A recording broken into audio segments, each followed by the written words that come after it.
សួស្តីទាំងអស់គ្នាសូមស្វាគមន៍មកកាន់វីដេអូរបស់ខ្ញុំដែលវីដេអូនេះខ្ញុំចង់បង្ហាញអ្នកទាំងអស់គ្នាអំពីជំងឺរាគដែលកើតឡើងទៅលើកុមារនៅពេលដែលមានរាគគឺមានការខ្សោះជាតិទឹកនិង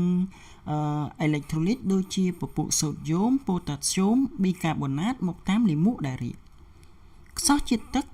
កើតមានបើការបាត់បង់នេះពុំត្រូវបានបំពេញឲ្យបានគ្រប់គ្រាន់និងអាចមានកង្វះជាតិទឹកនិងអេឡិចត្រូលីតកើតឡើងកម្រិតនៃខ្សោះជាតិទឹកកំណត់តាមរោគសញ្ញាដែលឆ្លុះបញ្ចាំងពីបរិមាណទឹកដែលបាត់បង់របបជាតិទឹកដែលត្រូវផ្ដល់ត្រូវជ្រើសរើសទៅតាមកម្រិតនៃការខ្សោះជាតិទឹកដែរចំពោះកុមារដែលមានរាគគឺយើងត្រូវឲ្យថ្នាំគ្រាប់សាំងដោយថ្នាំគ្រាប់ស័ង្កសីជាមីក្រូសារជាតិសំខាន់សម្រាប់សុខភាពនិងលូតលាស់របស់កុមារថ្នាំគ្រាប់ស័ង្កសីត្រូវបាត់បង់នៅក្នុងបរិមាណដ៏ច្រើននៅពេលរាគការបង្គ្រប់ជាតិស័ង្កសីដែលបាត់បង់មានសារៈសំខាន់ក្នុងការជួយឲ្យកុមារជាសះស្បើយនិងរក្សាកុមារឲ្យមានសុខភាពល្អក្នុងប៉ុន្មានខែបន្តទៀតមានភស្តុតាងបង្ហាញថាការផ្ដល់បន្ថែមជាតិស័ង្កសីក្នុងអំឡុងពេលរាគជួយបន្ថយរយៈពេលនិងភាពធ្ងន់ធ្ងរនៃរាគនិងបន្ថយអាំងស៊ីដង់រាគក្នុងរយៈពេលពី2ទៅ3ខែបន្តទៀតដោយហេតុនេះកុមាររាគត្រូវទទួលបន្ថែមជាតិស័ង្កសីឲ្យបានឆាប់រហ័ស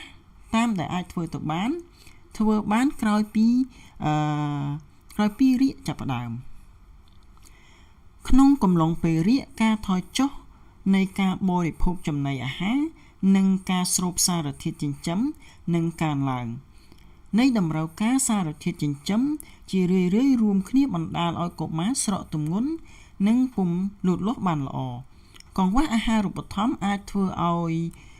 រាគកាន់តែធ្ងន់ធ្ងរអូសបន្លាយនិងញឹកញាប់បើធៀបទៅនឹងជំងឺរាគដែលកើតលើកុមារដែលគ្មានកង្វះអាហារូបត្ថម្ភវដ្តកំណាចនេះអាចត្រូវបានបំបែកដោយការផ្ដល់អាហារសម្បូរសារធាតុចិញ្ចឹមក្នុងកំឡុងពេលរាគនិងពេលកុមារមានសុខភាពល្អចំពោះជំងឺរាគគឺមិនត្រូវប្រើអង់ទីប៊ីយោទិកទេអង់ទីប៊ីយោទិកមានសារៈប្រយោជន៍លើកុមារមានរាគលាយឈាមអាចមកពីXigella គឺជាវីរុសដែលបណ្ដាលឲ្យមានរាគមានឈាមឬក៏អាចសង្ស័យថាមានអាសន្នរោគដោយមានខ្សោះជាតិទឹកធ្ងន់ធ្ងរនិងការបង្ករោគធ្ងន់ធ្ងរក្រៅពោះវៀនដូចជារលាកសួតឱសថសម្រាប់ពពួក Protozoa កម្រនឹងប្រើណាស់ឱសថបំបត្តិរាគនិងឱសថបង្ការក្អួតមិនត្រូវប្រើប្រាស់លើកុមារតូចដែលមានរាគឬរាគមូលស្រួចស្រាលឬរាគមូលជាប់បន្តទេឱសថនេះពុំអាចបង្ការការខ្សោះជាតិទឹកឬធ្វើឲ្យប្រសើរឡើងនៅស្ថានភាពអាហារូបត្ថម្ភហើយឱសថខ្លះអាចមានឥទ្ធិពលបន្ទាប់បន្សំគ្រោះថ្នាក់ជួនអាចបាត់បង់ជីវិតទៀតផងឥឡូវយើងមើលតាក់ទងជាមួយនឹងសញ្ញា clinic កុមារដែលមានរាគសញ្ញា clinic គឺយើងត្រូវពិនិត្យមើលកុមារតាក់ទងជាមួយនឹងប្រវត្តិជំងឺរបស់កុមារការសាកសួរប្រុងប្រយ័ត្នអំពីប្រវត្តិនៃការផ្ដល់ចំណីអាហារមានសារៈសំខាន់សម្រាប់ការទទួលបន្ទុកពិនិត្យព្យាបាលទៅលើជំងឺរាគរបស់កុមារចំណុចទាំងឡាយខាងក្រោមនេះគឺខ្ញុំសូមរៀបរាប់ដែលអ្នកទាំងអស់គ្នាត្រូវតែសាកសួរអំពីស្ថានភាពរបស់កុមារទី1គឺតាក់ទងជាមួយនឹងលក្ខណៈនៃការរាគតើរាគប៉ុន្មានដងហើយរាគប៉ុន្មានថ្ងៃមានឈាមនៅក្នុងលាមកឬទេរបាយការណ៍នៅនឹងកន្លែងស្ដីពីការរាតត្បាតនៃអាសន្នរោគការព្យាបាលដោយអង់ទីប៊ីយោទិកឬក៏ឱសថដទៃទៀតក្នុងពេលថ្មីនេះការស្រែកយំខ្លាំងភ្លាមដោយមានភាពស្លេកស្លាំងនៅលើកុមារតូចឥឡូវយើងមើលទៅលើការពិនិត្យ ទៅលើកុមារដែលមានរាគទី1យើងរកមើលអីគេ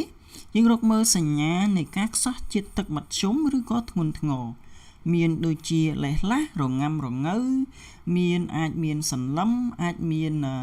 កម្រិតស្មារតីថយចុះអាចមានភ្នែករូងអាចមានផ្នត់ស្បែកដែលច្បិចហើយរលាទៅវិញយឺតឬក៏យឺតណាស់អានឹងគេហៅថាជាភ្លីគុយតេណេគាត់មានស្រេកទឹកខ្លាំងមានផឹកទឹកត្រហេទត្រហប់ឬក៏ផឹកទឹកបានតិចតួចឬមិនអាចផឹកបានហើយយើងពិនិត្យមើលទៅលើលាមករបស់គាត់មានលាយឈាមឬទេមានសញ្ញានៃការកង្វះអាហារូបត្ថម្ភឬទេមានដុំនៅក្នុងពោះឬទេហើយមានពោះរបស់គាត់នឹងមានតឹងប៉ោងដែរឬទេអូខេឥឡូវយើងក្រឡេកមកមើលតារាងនេះដែលខ្ញុំដាក់ឲ្យអ្នកទាំងអស់គ្នាគឺចង់និយាយអំពីរោគវិនិច្ឆ័យបែងចែកចំពោះកុមារដែលមានរាគនៅក្រឡោមទី1គឺតកតងជាមួយនឹង diagnostic គឺថាកុមារដែលមានរាគស្រួចស្រាលគឺមានទឹកសុទ្ធហើយគឺគាត់មានលក្ខណៈយ៉ាងម៉េចគឺលាមកលើសពី3ដងក្នុងមួយថ្ងៃហើយគ្មានឈាមនៅក្នុងលាមកទេចំពោះរោគវិនិច្ឆ័យកឡោនទី2គឺចង់និយាយអំពីអាសន្នរោគដែលវាមានលក្ខណៈយ៉ាងម៉េចគឺវាមានលក្ខណៈរាគមានខ្សោះជាតិទឹកធ្ងន់ធ្ងរពេលមានការរាតត្បាតនៃអាសន្នរោគការបណ្ដុះលាមកមកវិជ្ជមានលើ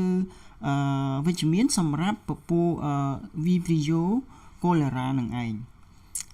មួយទៀតគឺកឡោនទី3គឺតកតងជាមួយនឹងរាគមូលដែលលក្ខណៈរបស់រាគមូលគឺមានឈាមនៅក្នុងលាមកហើយកឡោនទី4គឺតកតងជាមួយនឹងរាគជាប់បន្តដែលរាគជាប់បន្តនោះគឺវាមានលក្ខណៈនៃការរាគគឺរាគមានរយៈពេល14ថ្ងៃឬយូរជាងនេះក្រឡោនទី5គឺចង់និយាយអំពីរាគរួមនឹងកង្វះអាហារូបត្ថម្ភធ្ងន់ធ្ងរដែលលក្ខណៈរបស់វាគឺរាគដោយមានសញ្ញានៃការកង្វះអាហារូបត្ថម្ភដែលអ្នកទាំងអស់គ្នានឹងអាចស្វែងយល់នៅវីដេអូបន្ទាប់ទៀតដែលនិយាយអំពី